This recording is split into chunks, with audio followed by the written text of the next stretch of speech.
어떻게 영어를 공부하는 것이 좋은지 영어학습법에 대해서 공부해 보겠습니다. 영어학습법을 단어, 수거, 문법, 해석의 4개의 영역으로 나누고 그 중에 문법 학습법에 대해 설명하겠습니다. 문법을 정복하기 위해서는 문법의 공부 요령을 제대로 알아야 합니다. 문법 공부 시작하기에 대해 설명하겠습니다. 첫 번째 질문은 어떤 문법책을 골라야 하나요? 입니다. 대답은 영어 실력이 아주 부족하지 않다면 평생 볼 한 권의 문법책을 정해야 합니다. 입니다. 대부분의 학생들은 문법 공부를 힘들어하기 때문에 문법을 공부하기 위한 책을 고를 때 일단은 쉬운 책을 고르는 경향이 있습니다. 이런 선택에는 일단은 쉬운 책을 끝내고 실력이 쌓이면 더 어려운 책을 봐야지 라는 생각이 깔려 있습니다. 그러나 그것은 좋은 선택이 아닙니다. 왜냐하면 문법들은 원래 어려워서 쉬운 책이라고 고른 책이 일단은 쉬울 리가 없고 문법 공부는 수준별로 다른 책을 공부하는 것보다는 한 권을 반복적으로 보는 것이 좋기 때문입니다. 따라서 완전 영어 초보가 아니라 어느 정도 영어 실력이 있는 학생은 처음부터 평생 볼 한 권의 문법책으로 공부하는 것이 좋습니다. 두 번째 질문은 문법책은 몇 번이나 봐야 하나요? 입니다. 대답은 적어도 5번 이상 통독해야 합니다. 입니다. 문법책은 여러 번, 적어도 5번 이상은 봐야 합니다. 그런데 과연 문법 공부를 시작한 학생이 처음 문법책을 볼 때 모든 내용을 이해할 수 있을까요? 그것은 거의 불가능합니다. 문법 내용들은 서로 연결되어 있고 써있는 예문들이 뒤에서 공부할 문법을 알아야 해석되는 경우도 있기 때문에 한 번에 모든 문법을 이해할 수는 없습니다. 따라서 문법책을 반복적으로 보되 여러 번 나누어서 문법을 정복하겠다는 생각을 해야 합니다.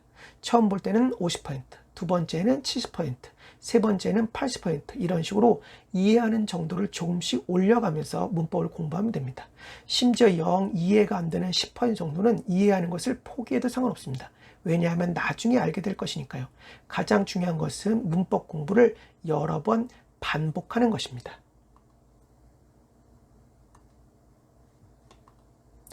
문법 공부 반복하기에 대해 설명하겠습니다. 첫 번째 질문은 문법책을 보면 연습 문제들이 많던데 풀어봐야 하나요? 입니다. 대답은 아니요. 연습 문제들 풀 시간 있으면 차라리 문법 설명을 한 번 더 보는 것이 좋습니다. 입니다. 대부분의 문법 교재들을 보면 문법 내용 뒤에 연습 문제가 있는 경우가 많습니다. 물론 더 잘 이해하고 기억하기 위해 문법 문제를 풀어보는 것은 도움이 됩니다. 하지만 연습 문제 푸는 시간을 아껴서 문법 설명을 한 번 더 보라고 얘기하고 싶습니다. 왜냐하면 문제까지 열심히 풀다 보면 문법 공부 자체가 지겨울 수 있기 때문입니다. 문법 공부 자체가 힘든데 매 단원마다 문제까지 풀어야 한다면 학생들이 문법 공부를 끝까지 할 수 있을까요? 지금 공부하는 부분을 이해하지 못했어도 다음에 또 볼 생각을 하고 다음 단원으로 넘어가는 것이 좋습니다. 모르면 넘어가고 나중에 다시 반복하세요. 그러면 몰랐던 내용이 나중에 이해될 것입니다. 문법 문제들은 문법책을 여러 번 공부한 후에 풀어도 늦지 않습니다. 두 번째 질문은 문법책을 처음부터 끝까지 보는 것이 너무 힘든데 어떻게 하나요? 입니다. 대답은 필요할 때 문법책 일부를 찾아보는 방식으로 공부해도 됩니다. 입니다. 문법책을 처음부터 끝까지 여러 번 볼 수 있다면 얼마나 좋겠습니까? 그러나 그것은 절대로 쉬운 일이 아닙니다. 그래서 문법 공부를 포기하는 경우가 많습니다. 그때는 이런 방법으로 공부해도 됩니다. 문법책 전체를 공부하려고 하지 말고 공부하다가 필요할 때마다 문법책을 찾아봐도 됩니다. 그러나 주의할 점은 딱 필요한 부분만 봐서는 안 된다는 것입니다.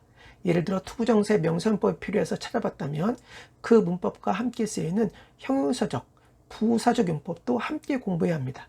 그래야 문법을 통합적으로 알 수 있게 되고 내가 지금 찾아보는 문법이 전체 문법에 어떻게 연관되는지 알 수 있게 됩니다. 그리고 공부한 부분을 초록색, 파란색 등으로 표시해 보세요.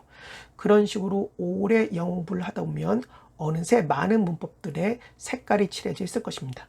색칠되지 않은 부분까지 추가로 공부하고 나면 나도 모르게 문법책 한 권을 정복하게 됩니다.